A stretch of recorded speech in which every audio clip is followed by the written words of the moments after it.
Olá, o Live Entrevista hoje conversa com Indros Filipe, colunista do blog e do canal Leigo Politizado. Vamos fazer uma análise do processo eleitoral aqui de Santa Rita e as perspectivas para o resultado das eleições que acontecerão domingo.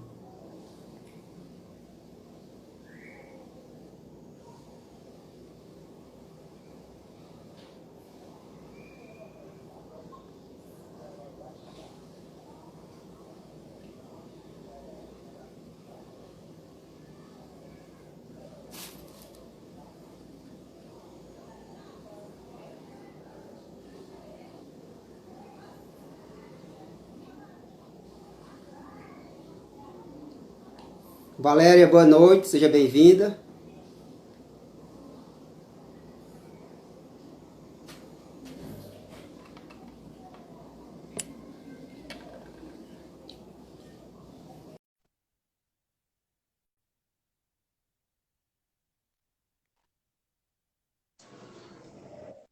Boa noite, Arlindo. Boa noite, Indros.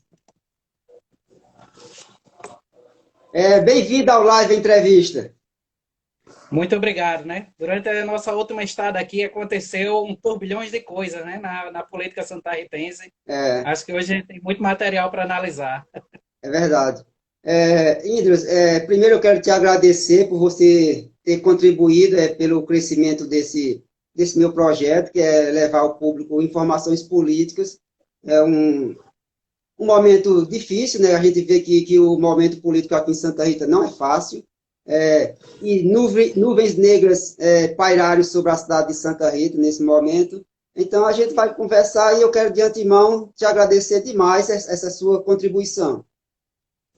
Eu que agradeço. O seu blog hoje se destacou atualmente no cenário político brasileiro, esse trabalho que você tem feito, um dos únicos, né? Mesmo diante de Santa Rita tendo produzido alguns grandes jornalistas, radialistas, mas eles não tiveram um comprometimento de trazer, né?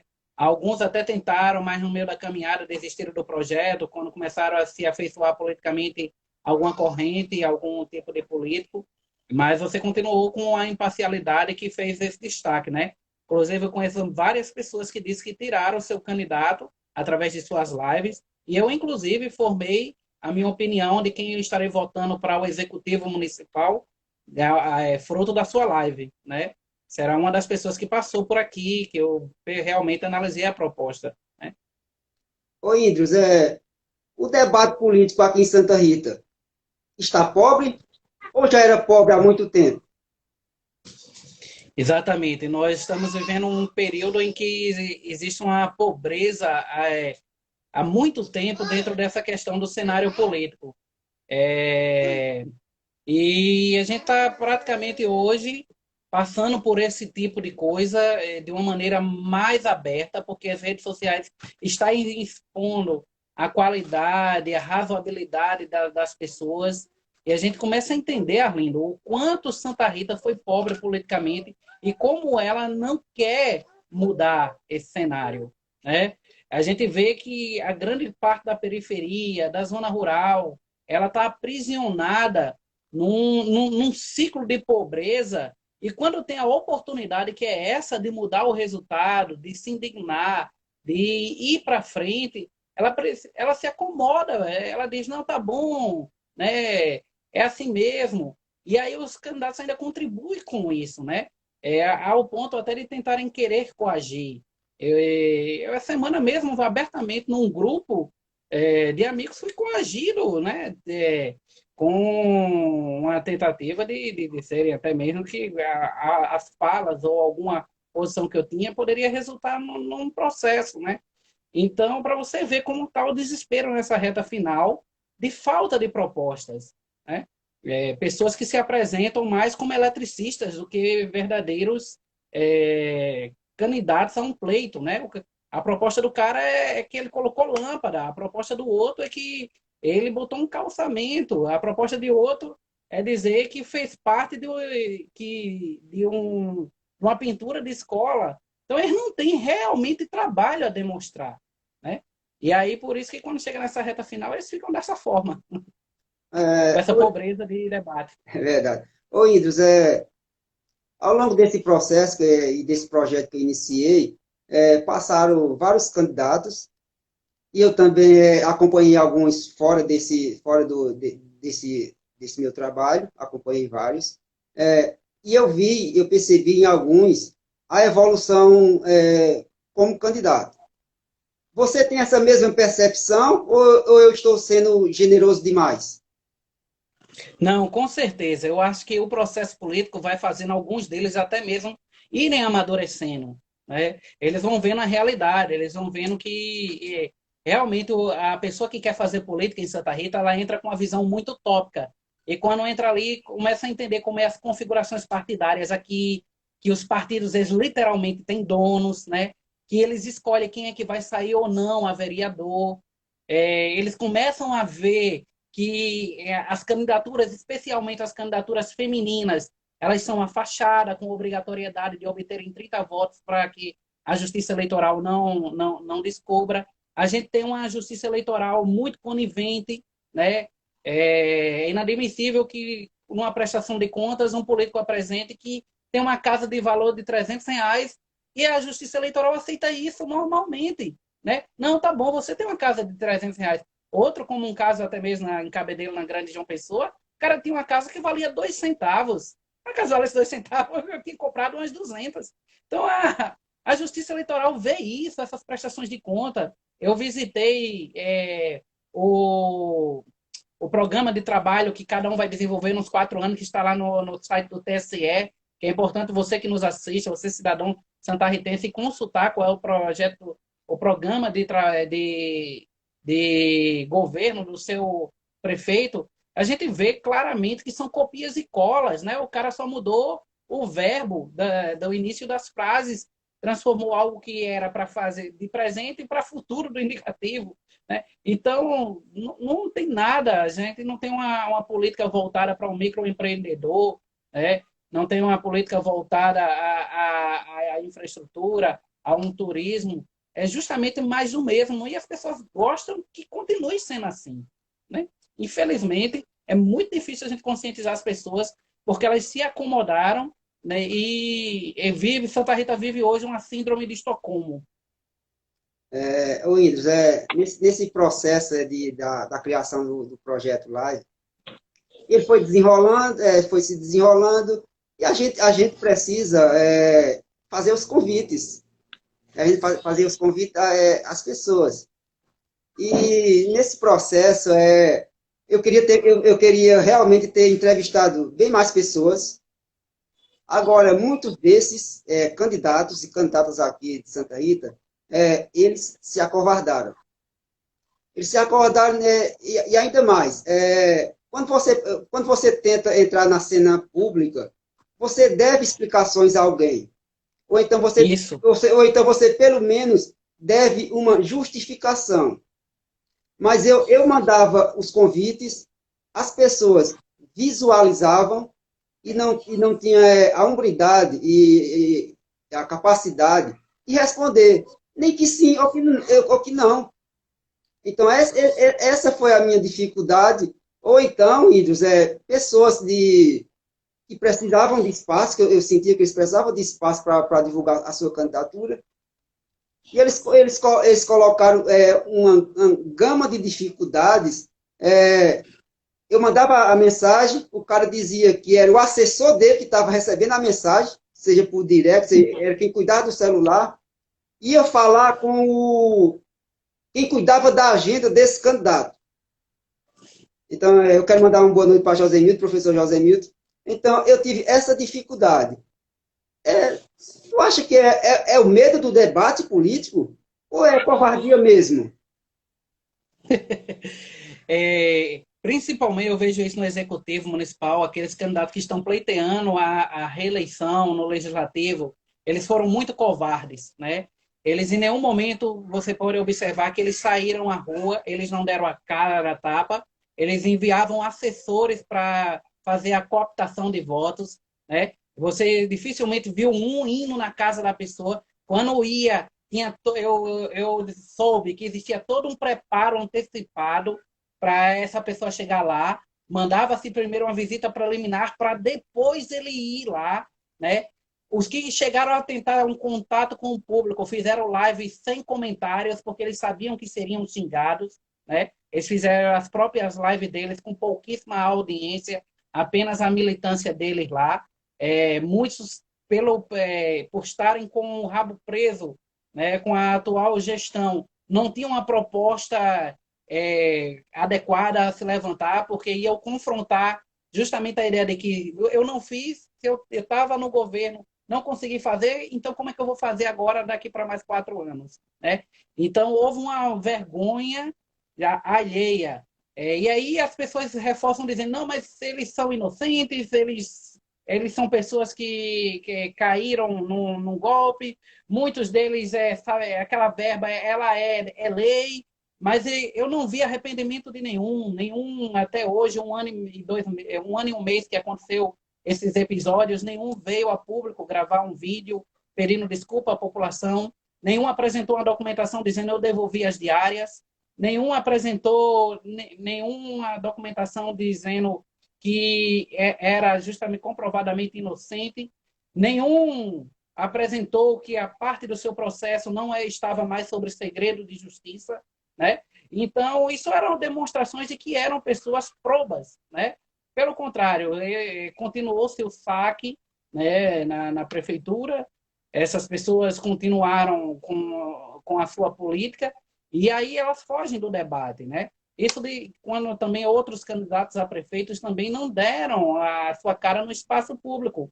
Foram ali na Arapuã, a única coisa pública que tivemos que reuniu eles foi aquele debate da Arapuã, quase 2 horas e meia de debate, mas são 10 candidatos, se você somar tudo, cada um não falou nem 15 minutos, né? Então foi muito raso, e aquela coisa ali, aquelas perguntas de lugar comum.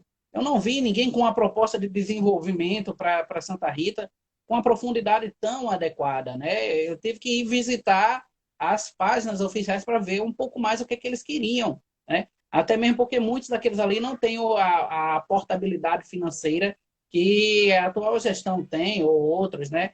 Mas a gente está aí para entrar, Arlindo. É importante que Santa Rita saiba disso. Os próximos 4 anos são decisivos, porque estamos para entrar agora na venda total da nossa água, só apenas 40% dela foi vendida. O restante agora vai ser decidido na próxima gestão, né? Então, estamos correndo o risco da nossa água sair da gestão da Cagepa e ficar agora sobre a gestão da prefeitura. Nós temos alguns espaços públicos ambientais que eles estão para ser derrubados para criação imobiliária e ninguém se manifesta quanto a isso. Nós ainda em pleno século XXI temos uma prefeitura que praticamente tramita, toda a tramitação administrativa dela é de papel e carimbo. Isso não é por falta de verba, não é por falta de tecnologia, é porque o papel ele é facilmente manipulável, ele pode ser rasurado, ele pode ser perdido, e a pessoa que cuida daquele papel, ela transforma aquela profissão num meio de vida para ela tira o por fora dela ali. Então, não há importância da gestão de informatizar nada, né? Porque se informatizar, vai perder a boquinha do por fora, né? De sequestrar exames. A gente tá aí, os exames de alta e complexidade, os exames mais caros, são literalmente sequestrados e divididos entre a base do governo. Se você for hoje dar entrada no exame, só vai conseguir alguma vaga de um exame de alta complexidade e caro a partir de janeiro, porque ele já está todo rateado entre eles, para a militância deles, para o grupo político deles, né? E aí o máximo que você vai conseguir fazer em Santa Rita hoje é um exame de fezes e um eletrocardiograma. E mais nada. Então, esse medo do debate público é de enfrentar essas palavras, essas versões, essas indagações que a população quer colocar, para entendermos, né, por que precisamos de mais 4 anos ou por que precisamos mudar. É isso que a gente quer saber.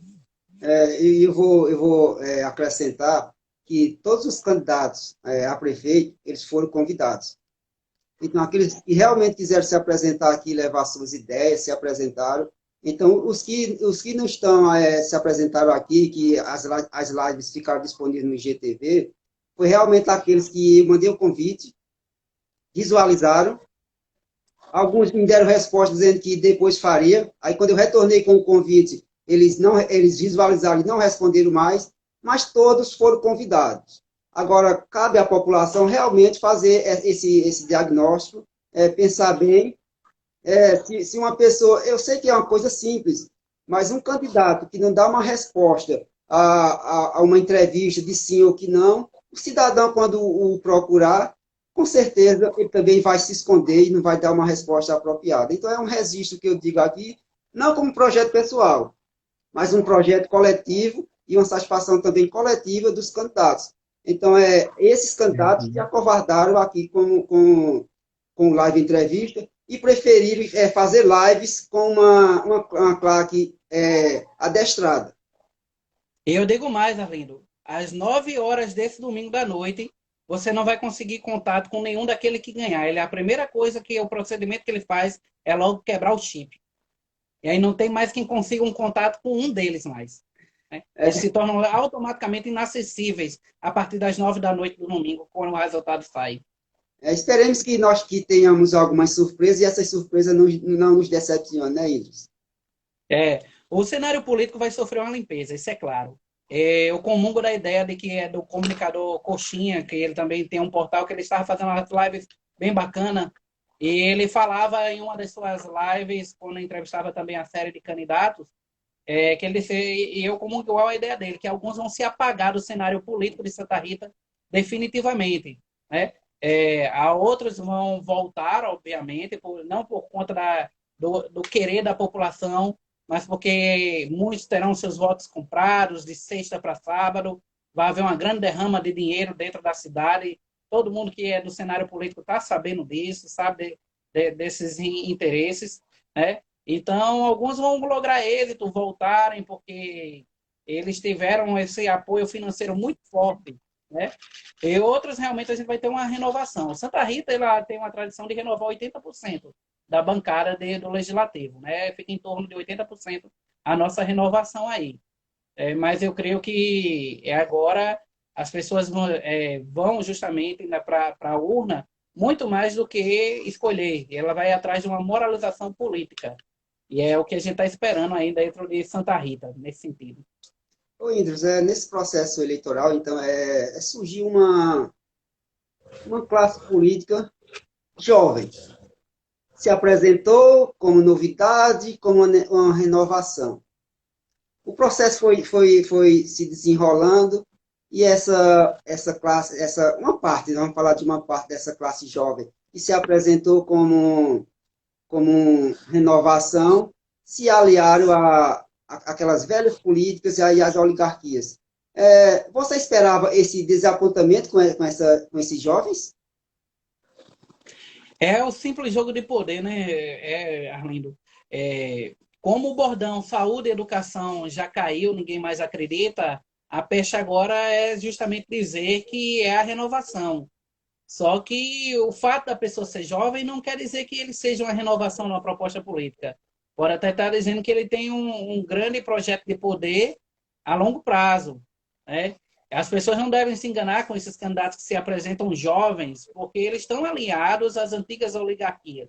Ninguém entra num partido se ele não tem ali, principalmente dentro de Santa Rita, que você consiga uma vaga de vereador é muito difícil, é muito interesse jogar, rede de interesse além no meio. Você não entra num partido se você não souber o alinhamento dele. E muitos desses jovens, eles começaram a se aliar à antiga política, a falta de compromisso, né? Eu vi, Arlindo, uma cena tosca agora no Finados, né? Eu fui agora mesmo no cemitério aqui em Tibiri, e na entrada está enterrado, né, um dos ex-prefeitos de nossa cidade. Tem uma estátua, né, ali com as mãos estendidas para frente. Eu estudei linguagem corporal e sei disso. Toda mão que está estendida dessa posição para frente, ela automaticamente o cérebro de quem vê vai entender que é uma petição, vai se comover, né? Então a estátua foi estrategicamente colocada ali para provocar penosidade. E eu via uma cena tosca, né? As pessoas passavam e deixavam flores e beijavam aquela estátua como se estivessem diante da estátua de Maria de Nazaré, da padroeira do Brasil, e colocava, e tinha um fotógrafo que mandava repetir o gesto novamente para a pessoa tirar a foto ali, e outro passava e deixava mais um ramalhete, o fotógrafo corria. Não, espera, e embaixo uma cena tosca, parecendo uma cena do Poderoso Chefão de Al Capone, né?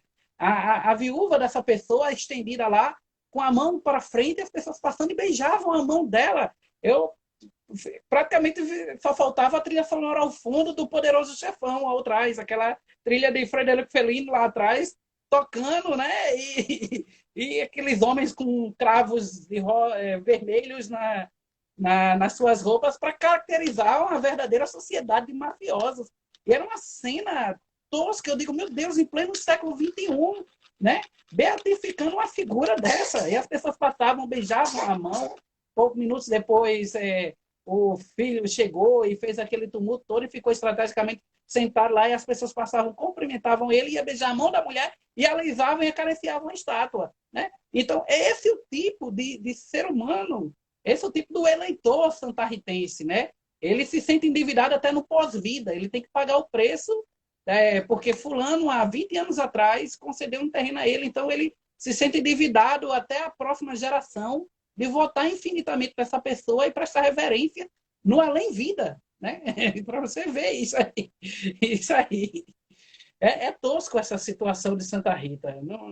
Não tem como explicar. É, Né? é o velho caudilismo latino-americano, né? Mandar um abraço para Paulo Caboclo, que é meu irmão, para Ingrid Albuquerque, que está nos acompanhando, e para Marta Andrade, que é candidata a vereadora aqui na cidade de Santa Rita. Oi, Indos, agora vamos falar um pouquinho de alguns candidatos, não de candidatos diretos, mas de algumas propostas, e mostrar algumas incoerências entre o candidato e o estatuto do partido. Né? Eu vou citar duas aqui que eu achei hilária. Né?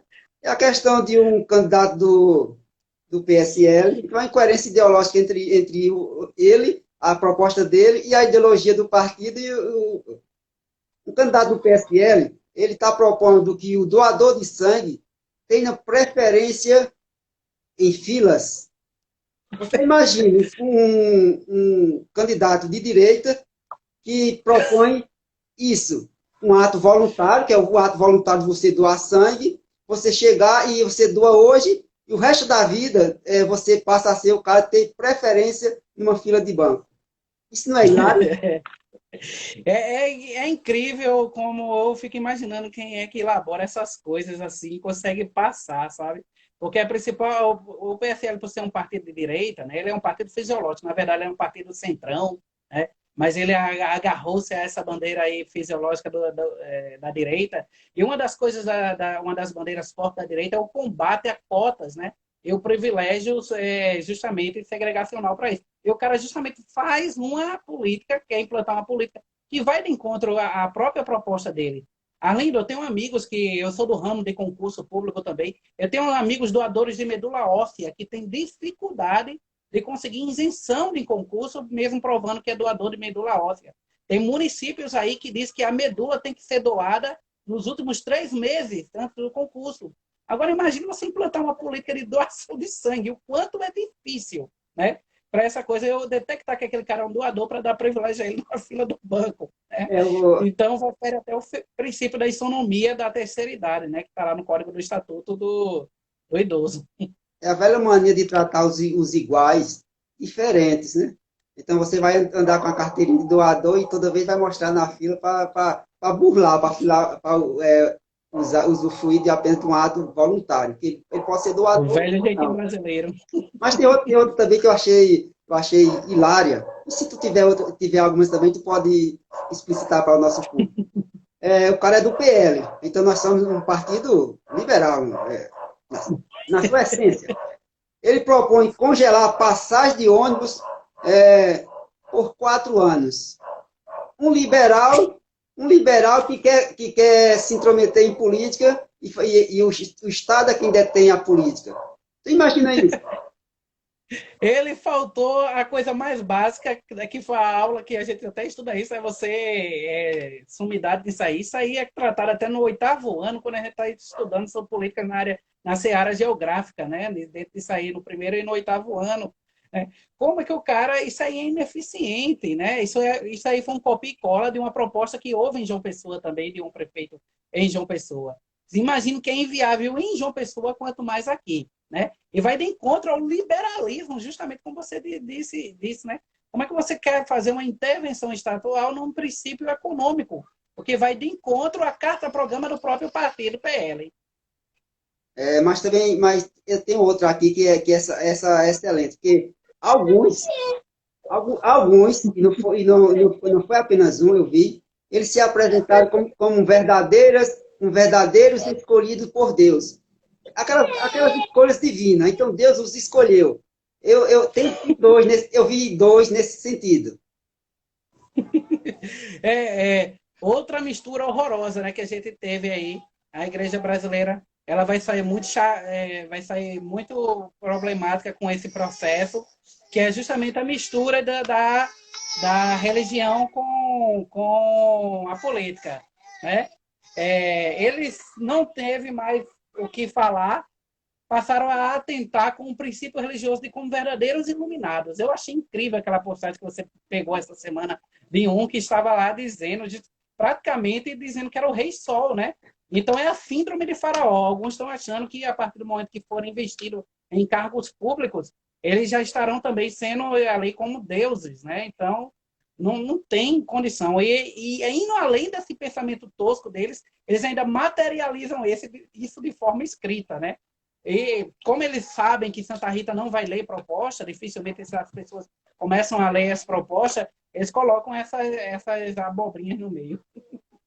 Índios, eu quero te parabenizar pelo artigo que tu escreveu, é excelente o artigo.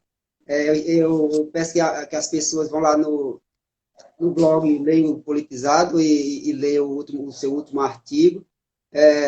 Você já, eu te acompanho e você faz diversas críticas nessa relação, uma certa promiscuidade da relação entre líderes religiosos e candidatos políticos, os políticos. As pessoas, Isso, Arlindo. as pessoas desse meio te vê diferente? Inclusive, falando até no blog, recebi vários pedidos de parabéns e pela primeira vez, assim, até telefonemas recebi, né, mais de um telefonema dizendo que finalmente alguém falou o que é que está acontecendo. Eu, como cristão evangélico há 36 anos, eu estou muito triste com a igreja brasileira e principalmente a nossa igreja local da Grande João Pessoa, né? Eu sou expressamente contra pastores realizarem qualquer tipo de apoio a agente político e principalmente instituições dizerem que apoiam candidatos A ou B, né? Eu expliquei isso no meu artigo que está hoje colocado lá. A minha grande crítica que eu faço é que a igreja no seu âmbito local, e agora trazendo para a seara de Santa Rita, nunca teve tão enlameada na corrupção política que tem acontecido hoje. Isso acontece pelo seguinte modus operandi, Arlindo. Muitos pastores, eles estão vendendo literalmente as suas ovelhas a preço de ouro, trocando através de cargos públicos, bernesses. Isso acontece da seguinte forma: com 2 anos antes, essas pessoas começam a se infiltrar nas igrejas, isso no âmbito católico e evangélico, começam a frequentar, tornam-se membros, eles ali triam as necessidades daquela comunidade, muitas vezes faltando uma cadeira, uma cerâmica, uma porta, uma telha. Eles ali desproporcionadamente dizem ao pastor, lançam a proposta que vai doar. Obviamente, esse pastor, no primeiro momento, está vendo a dificuldade, atende isso, e a partir daquele momento a liderança da igreja fica laçada. No momento que a liderança fica laçada, eles começam a conviver com a membresia da igreja e começam a ver ali irmãos que ocupam cargos estratégicos, que muitas vezes estão desempregados, que muitas vezes estão com problemas financeiros, muitas vezes estão montando o seu primeiro negócio com a dificuldade. Eles fornecem ajuda, subsidiam esses irmãos com a promessa de um emprego, e a partir daquele momento transforma aqueles irmãos em cabos políticos. E ali eles começam a facilitar exames, facilitar consultas, conseguirem medicamentos. E daqui, com 2 anos depois, próximo ao pleito, a igreja está completamente dominada pela troca de favores dessa pessoa. Então, quando chega esse pleito eleitoral, esse político, esses cabos políticos que se infiltram dentro das igrejas, das denominações, eles falam para o pastor: agora é a hora de vocês me darem a contrapartida. Agora é a hora de vocês oferecerem. Então, o pastor ele não vai negar, justamente porque ele está de não ficar com a pecha de ingrato, né? E ele ali já está tão amarrado com tantas benesses que ganhou, que ele não tem como dizer não. Então, ele passa a se tornar um cabo político daquela pessoa. mesmo que o pastor, mesmo que o ministro de confissão religiosa, ele não tira uma foto a um lado, não leve para o púlpito, não faça uma apologia àquela pessoa, mas a atitude de simplesmente do pastor expressar apoio vai gerar com que aquelas pessoas que tenham gratidão àquele pastor, porque o pastor, o ministro de confissão religiosa em geral, ele vai lidar com muitas dificuldades na comunidade, ele atende de ordem financeira, espiritual, familiar. Então, quando as pessoas no final do processo se sentem endividadas pelo aquele socorro, quando um homem desse que tem esse tipo de influência se apresenta dizendo que está apoiando tal pessoa, aquelas pessoas, mesmo sem ele nem pedir voto, vai dizer, eu vou votar porque pastor fulano, porque o padre fulano, porque o líder de tal coisa está fazendo, então eu vou apoiar. E é assim que essas pessoas cercam, o modus operandi deles é dessa forma. Agora, o mais pútrido de tudo isso, para entendermos, para que o ouvinte entenda, para que quem nos assiste entenda, é justamente quando uma instituição geral, global, uma denominação, ela diz que está prestando apoio a um político, né? E simplesmente relegando todo o histórico de corrupção, de falcatrua que aquela pessoa tem ali naquele momento e esboça apoio. Isso fere justamente a conduta da isonomia da igreja, isso fere a membresia, fere aqueles que estão e faz com que justamente aquela comunidade ela perca a sua importância naquela comunidade e a moralização dela. Então, assim, eu justamente defendo que a igreja de forma nenhuma deveria se envolver, aceitar nenhum tipo de ajuda desse tipo de pessoa, porque toda e qualquer ajuda dessas pessoas vai custar muito caro depois, né? Seja de um emprego, seja de uma cerâmica, tudo isso faz com que aquela igreja mais tarde ela pague um preço muito grande de descredibilidade e principalmente traz vergonha ao evangelho. Mandar um abraço para David Carvalho, que sempre assiste às nossas lives, e obrigado pelos parabéns dele. Ô Indes, mas e como quebrar esse ciclo vicioso? Informando a membresia?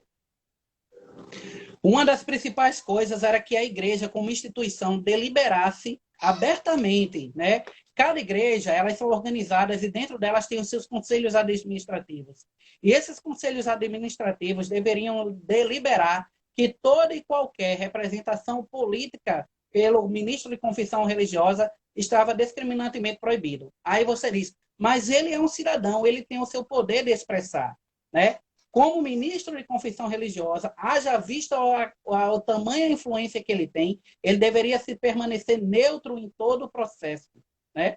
Diante de todo esse processo. A igreja, sim, ela deve ensinar, deve doutrinar sobre a questão política, né? Mas ela não deve tomar partido e nem como cidadão, infelizmente, o ministro de confissão religiosa, ele tem uma vida de abnegação, né? Então, ele terá que abnegar também desse tipo de posicionamento, né?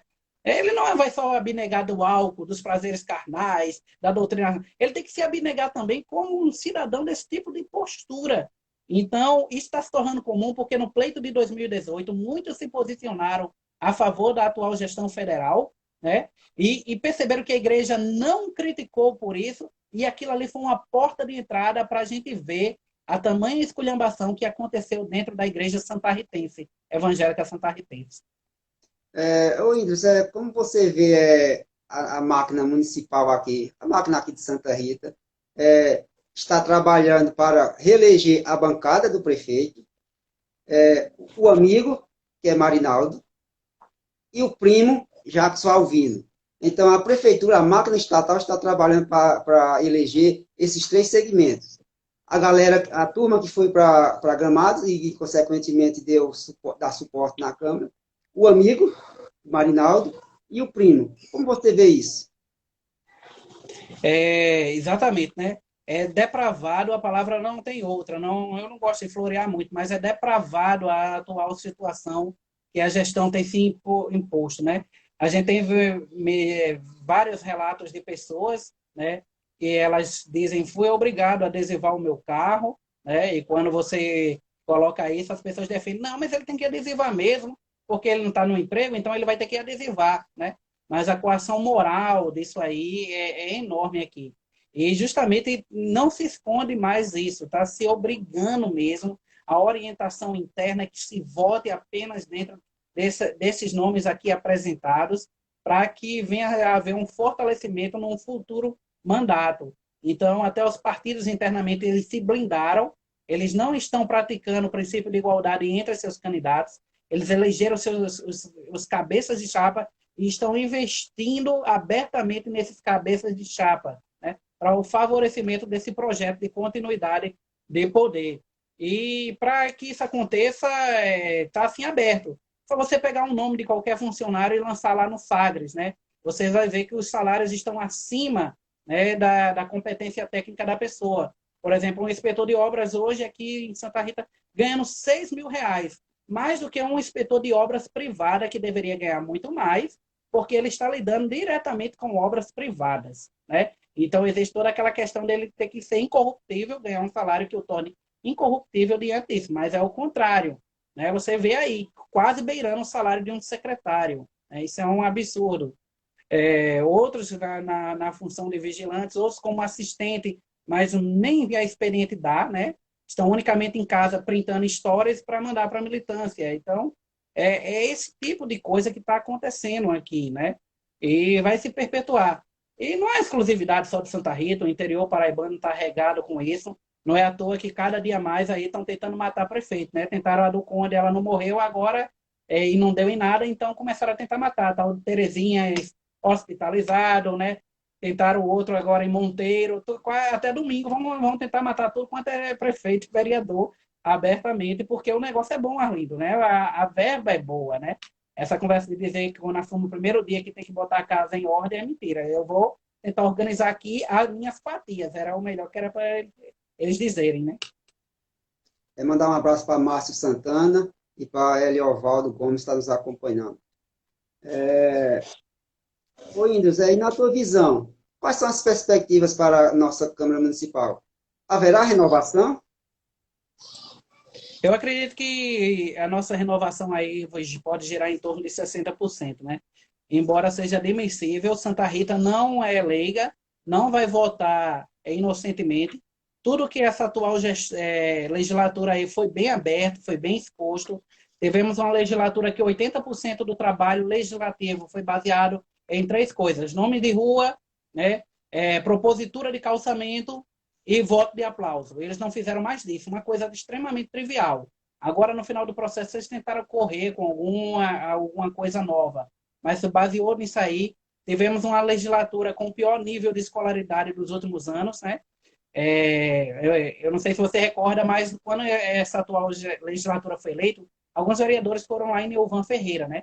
E um deles falou, né, bem erradamente: a gente é um grupo, a gente faz o que o grupo ordenar, né? Então, se o grupo decidir, a gente é que vai decidir o que é que o nosso mandato vai ser. Então, por aí você vê o nível da pessoa, né? Isso não é isso é culpa do santarritense, né? O santarritense é que deveria mudar esse quadro, né? O santarritense tem essa oportunidade, mas se acomoda, se abstém de votar, se abstém de tomar um posicionamento e elege esse tipo de pessoa, né? Então, são pessoas totalmente despreparadas, que não sabiam fazer um requerimento. Alguns deles chegaram aí na casa, mandaram assessores ir na casa de vereadores anteriores para ensinar a construir um requerimento que eles não sabiam, pegar um modelo, porque não sabiam. Alguns vereadores chegaram até a me confidenciar esse episódio, né? Outros que chegaram a preocupados, que não sabia como montar a assessoria, e como é que se escreveria um pedido ao prefeito. Esse tipo de nível de pessoa que a gente está vendo aí, né? Então, por isso que a gente teve uma produção legislativa tão pobre nessas últimas gestões. Esse Santa Rita reeleger isso, né? É porque realmente merece ter a gestão que tem. Eu queria ser tão otimista quanto você, mas eu não acredito nessa renovação que você está fazendo. Mas vamos ser esperançosos, entendeu? E cabe à população realmente refletir nesses últimos dias. É o que nós estamos falando aqui, estamos expondo. Ídolos, agora vamos para a majoritária. Na sua visão, como você viu, então, e como você viu as estratégias dos prefeitáveis? Ou eles tiveram estratégias? Olha só, essas, é, eu vi uma configuração de pessoas muito soltas, né? Em estratégia. Minha filha está aqui querendo participar da live. Manda um alô pro pessoal, Luna. Fica aqui que o papai está conversando. Olha só, como estratégia, o que, é que a gente entendeu, né? A gente viu que faltou uma assessoria, um trabalho profissional de assessoria com muitos deles, Arlindo. Foi claro, na construção da proposta que eles tiveram, na construção da montagem das redes sociais que eles tiveram, né? Muitos se esforçaram, visitaram a zona rural, e quem elege Santa Rita é a zona rural. Infelizmente, o nosso prefeito ele sai desse circuito ali, né? Então, é uma zona muito vulnerável. Por ser uma área muito vulnerável, ela é muito fácil de ser comprada, né? É tanto que as pessoas deixam para fazer campanha na zona rural de hoje para amanhã, porque de hoje para amanhã que acontece a derrama, né? Então, infelizmente, muitos desses políticos candidatos ao executivo, eles não tiveram a estratégia adequada pelo primeiro motivo. Uma assessoria que não foi tão adequada, a falta de conhecimento íntimo do município de Santa Rita e de suas deficiências, a falta de unidade política com que fez com que a atual gestão fortalecesse a sua candidatura, e quatro, o pouco aproveitamento das redes sociais. A gente teve uma campanha que foi praticamente toda baseada na rede social. Foi a campanha mais fácil da história de Santa Rita de ser ganha. E eles não souberam aproveitar isso, né? A rede social hoje era por eles terem feito uma projeção enorme de alcance a essas pessoas, né? Então, eles não aproveitaram essa oportunidade. E, no âmbito de proposta, as propostas muito pobres, propostas muito generalistas, né? A gente vive num município que política ambiental é proibir canudo, Arlindo. Então, não houve. A bandeira do momento é a marca do ambientalismo. Então, houve uma proposta para um ambientalismo, para uma expansão e uma melhoria da administração. Coisas ínfimas, como a melhoria de estruturas de cemitério. Hoje vive cemitérios superlotados, em que literalmente as pessoas são sepultadas no calçamento do cemitério, né? E a gente não vê uma política justamente de expansão desse tipo de serviço. A gente não tem catatreco, não tem um centro de zoonose, não tem uma guarda municipal. Prefeituras do interior, como Gado Bravo, tem uma guarda municipal. A gente é a terceira maior economia do estado, não tem uma guarda municipal. Esses parques que foram recém-instalados, daqui para o final do ano estarão totalmente deteriorados, porque não tem quem fiscalize, não tem quem guarde, né? Então, essa falta de estrutura em áreas sensíveis e que catalogasse esse entendimento do município de Santa Rita foi o que faltou para que as gestões elas se impusessem de uma maneira mais forte, né? Mais presente na política aqui, para o cidadão entender que havia mais opção. Mandar um abraço para a Cássia, que está nos acompanhando, para Fábio Soares e para Mariane também está nos acompanhando. Ô, Indas, mas a gente conversou na última live a questão de umas estratégias que eu não vi. Quando você vai contratar alguém, você também tem que ver o histórico, a vida pregressa do cara. Se eu estou num embate político de uma majoritária, não tem para onde não. Isso é manual básico manual básico da política. É desqualificar a pessoa que não tem qualificação para ocupar um determinado cargo, porque o voto vai migrar para o outro.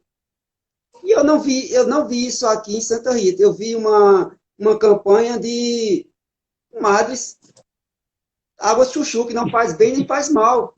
Então, eu não consegui entender, a gente falou naquele dia, eu não consegui entender os estrategistas. Porque eu só estou numa campanha política, eu tenho que mostrar que o outro candidato, ele não é qualificado para ocupar o cargo de prefeito. E minha primeira lição é desqualificá-la. É mostrar que ele não tem capacidade. E não ocorreu aqui em Santa Rita. Isso acontece, Arlindo, justamente pela a visão pós-campanha. Muitos deles já estão com a visibilidade de serem futuros secretários, né? Então, eles, quando perceberam que não tinham corpo para ganhar, não tinham justamente essa adesão popular, eles mantiveram a campanha viva na UTI, no aparelho, fizeram aquela oposição rala, meia boca, porque muitos deles estão esperando, durante o processo pós-campanha, formarem alianças e ocuparem secretarias estratégicas, né? Por quê? Porque a principal crítica desse pleito é que as secretarias de Santa Rita, elas estão tomadas por pessoas forasteiras. E é por isso que a política pública municipal da atual gestão é muito deficiente, porque as pessoas não têm conhecimento de Santa Rita. Ora, veja, tem secretário que nunca visitou a zona rural, né? Ele conhece por fotos ou porque foi lá no carro de ar-condicionado, da janela do carro ele viu e fechou-se dali mesmo, arreibou, né? Então, houve uma crítica muito grande para isso. Eu acredito que eles vão tentar mudar essa ótica justamente pegando essas pessoas que foram oposição agora e o enquadrando na administração como secretários ou pessoas estratégicas na administração. Justamente por isso que eles não fizeram uma campanha muito veementemente de afrontar, de colocar ideias, né? A campanha ela é simples, ela tem três nortes. Você tem que desconstruir a figura da atual gestão, você tem que consolidar suas propostas e, em quarto, você tem que justamente imputar na população qual é o seu projeto político de governo. Então é simples, você tem que montar essas três coisas, né? E eles não fizeram isso justamente pela perspectiva de uma futura secretaria. E você vai ver, viu? Muitas surpresas aí para frente. Um abraço Nesse para sentido. a Lívia Moraes, que está nos acompanhando. Indres, você falou de algumas propostas dos candidatos, você leu a carta proposta, que eles falam em carta proposta já para não se, no futuro, não dizer que prometeram, né?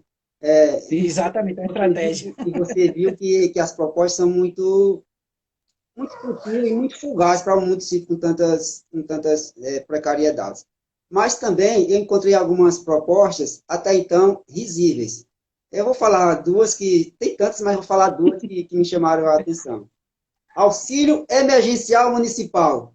O município, como Santa Rita, suporta um auxílio emergencial para pessoas abaixo da linha de pobreza? Isso é claro que é justamente uma mentira gritante e que não cabe dentro da cognição. Qualquer pessoa que tem um conhecimento aí justamente de AFO, né, que é justamente a administração, é uma ciência política que estuda a administração no âmbito contábil. A AFO, ela diz justamente isso, né? Você pode pegar, por exemplo, o governo estadual, que tem um montante de dinheiro que é 3 vezes mais do que o município. Eles não conseguem implantar um tipo de política dessa. Eles dão, ao final do ano, um 14º no valor de R$ 20 para os beneficiários.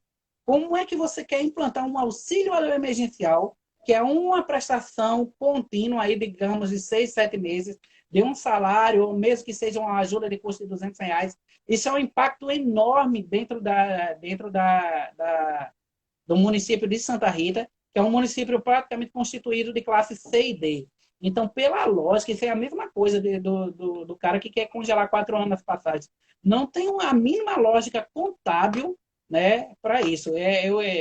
O brasileiro, ele, por não fazer conta, ele termina caindo muito nessa ideia, né? O cara diz assim, compra uma moto que é R$ 2 por dia. Mas aí o cara pensa que, literalmente, a moto vai ser R$ 2 por mês. Ele esquece que lá embaixo tem um asterisco que é por dia, não faz o cálculo e se ferra, né? Às vezes a companhia telefônica liga e diz, venha fazer um plano de internet por R$ 120 mensais. Aí o cara diz, é só R$ 120. E não soma durante 12 meses que ele pagou de internet muito mais do que um notebook de terceira geração, né?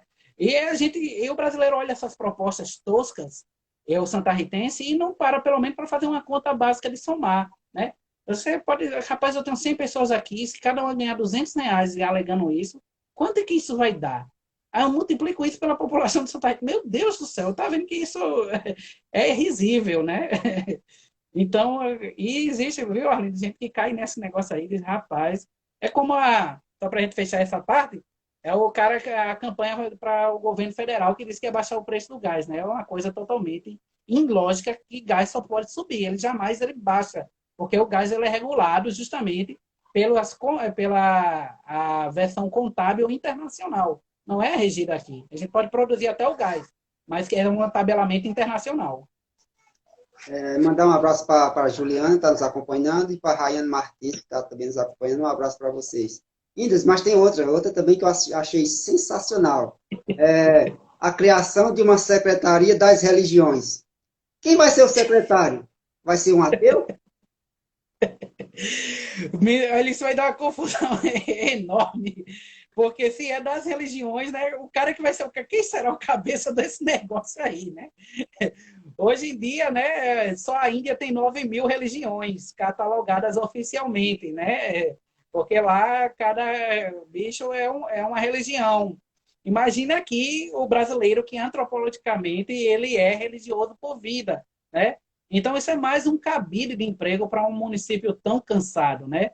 É, eu mesmo tendo uma postura como um cristão protestante, eu sou altamente contra isso, porque isso é um tipo de favorecimento descarado, né? Esse tipo de secretaria das religiões, isso aí só é uma pecha para dizer secretaria dos evangélicos. Ele só não teve justamente o peito de dizer isso para ele não perder voto, mas é o que ele está querendo insinuar, né? Como se ser cristão evangélico fosse uma classe exclusiva, né?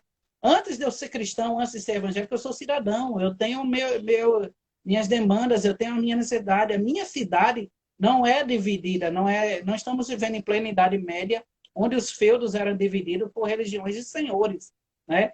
A gente tem que atender, eu tenho que atender do budista ao espírita, né? Então, eu não posso ter seletividade e criar uma secretaria por isso. Isso até constitucionalmente é errônea, né? Ele tentar constituir isso, ele vindo a lograr êxito na campanha, já existem dispositivos aí no STF justamente barrando esse tipo de privilégio. Eles esquecem o princípio básico que o Estado é laico, né? É um primarismo incompreensível, né? Mandar um O abraço cara quer para ser prefeito não leu nem a Constituição, Arlindo, para você ver, né? mandar um abraço para Fernando Hilberto, meu companheiro de trabalho lá na escola. Oi, Índios, agora vamos. E o que esperar nesse domingo na majoritária? Quais são as suas perspectivas? Santa Rita é uma cidade que Nós honra não muito. somos pitonisa. Nós não temos o oráculo de Delfos aqui, nós não somos pitonisa. Mas qual a tua perspectiva para esse domingo? Santa Rita ama política, né? As pessoas vão madrugar, né? A campanha aqui de voto já começa no sábado à noite, né? Você passa ali, né, nas principais e todo mundo já está esperando na cadeirinha, né? A velha passagem dos R$ 50 que vem das 10 da noite na esperança de pegar ali a raspa do taxa de algum político desafiado pretendendo comprar algum voto, né? Mas a gente vai ter uma campanha pelo desenrolar muito tranquila, né, por conta do Covid. A grande população santarritense, ela não só está indignada, mas ela ainda está muito impregnada do terrorismo que foi feito em cima desse tipo de doença. Eu invoco justamente para que o eleitor reflita como foi dado a política municipal nesse sentido. Quantas pessoas tiveram seu comércio perdido e multado, justamente como o caso do dono do Mercadinho Santarritense, que unicamente por reclamar que os agentes de saúde estavam andando em aglomerados, o agente voltou e, no exercício de abuso de poder, o multou. E a gente viu aí as convenções dentro de Santa Rita, no Parque do Povo, hiperlotadas, sem nenhum tipo de distanciamento. E o cidadão lá no seu comércio teve que pagar quase R$ 30.000 por isso. Então, o cidadão reflita nesse tipo de abuso travestido de sanitariedade, né? Reflita que você tem uma verdadeira via cruz para fazer um exame em pleno século XXI. Reflita que os nossos postos de saúde não são postos, são salas dentro de policlínica, né? O cara pegou um prédio, transformou em salas e cada sala daquela virou um PSF. E é isso que é a política de PSF em Santa Rita, né? Reflita sobre isso, né? Eu mesmo, meu filho de 2 anos não consegue uma consulta de pediatra porque não tem há 2 anos pediatra no Padre Malagrida, né? A gente não consegue consultá-lo com um pediatra, né? Então, para você ver, é a mesma coisa, isso é o basicão, Arlindo. Então, qual é a minha perspectiva para que domingo a gente vai ter uma eleição forçadamente tranquila, justamente por conta dessa questão do Covid. As pessoas estão com medo, vai haver um alto índice de abstenção. Existe uma indignação coletiva muito grande pela baixa qualidade dos nomes apresentados, né? E isso vai favorecer, logicamente, alguns nomes que estão contando justamente com essa quantidade de abstenção e justamente com essa indignação. E isso é perigoso, porque a gente tem um grande caso aqui na América Latina que é isso, né? Hoje a Venezuela é o que é, porque a oposição se esquivou-se de participar do pleito, né? E ali terminou se virando um projeto de poder único que se perpetuou, justamente porque na primeira eleição, como forma de protesto, a oposição não foi votar. Então, isso é por isso que é importante que nós, paraibanos, nós santarretenses, vá lá votar. Eu até coloquei uma notinha, se você quiser anular, até para anular um voto você tem que saber, porque os candidatos estrategicamente usam números, né? Que quando o eleitor vai anular, cai justamente no número dele. Sequências numéricas, pares de números que são colocados propositadamente para que aquele eleitor que vai excluir, ele justamente ele coloque, né? Mas eu espero que tenhamos um pleito aí tranquilo, mas com um resultado que aí pode surpreender. Quem disser que tem um resultado de Santa Rita nas mãos é mentiroso. E mentira, Arlindo, ela falha, né? A gente viu aí nos Estados Unidos e a gente viu aí no governo federal, senão a gente teria como presidente hoje Haddad e o presidente seria Trump aí com larga margem, né? Whindersson, nós já temos dois minutinhos mais ou menos. Eu queria te agradecer demais, de coração. Você, toda vez que eu te convidei, você participou. Eu acho que a gente se propõe exatamente para esse debate político, para qualificar dentro das nossas possibilidades. Eu te agradeço demais, e só tenho que agradecer mesmo a sua disponibilidade para a gente conversar, debater e fazer com que as pessoas façam as suas melhores escolhas, informações que nós temos, diversas outras pessoas fizeram outras lives, entrevistaram candidatos, então só erra se realmente quiserem. Mas É informações, verdade. não se pode dizer que não tiveram informações. Então, que Santa Rita faça as suas melhores escolhas e aguardar. É verdade. E um bom pleito para todos. Obrigado a todos que nos acompanharam. Fiquem com Deus. Eu sou Arlindo Caboclo Tchau. e aqui a Cicoara é Nordestina. E uma boa eleição para todos.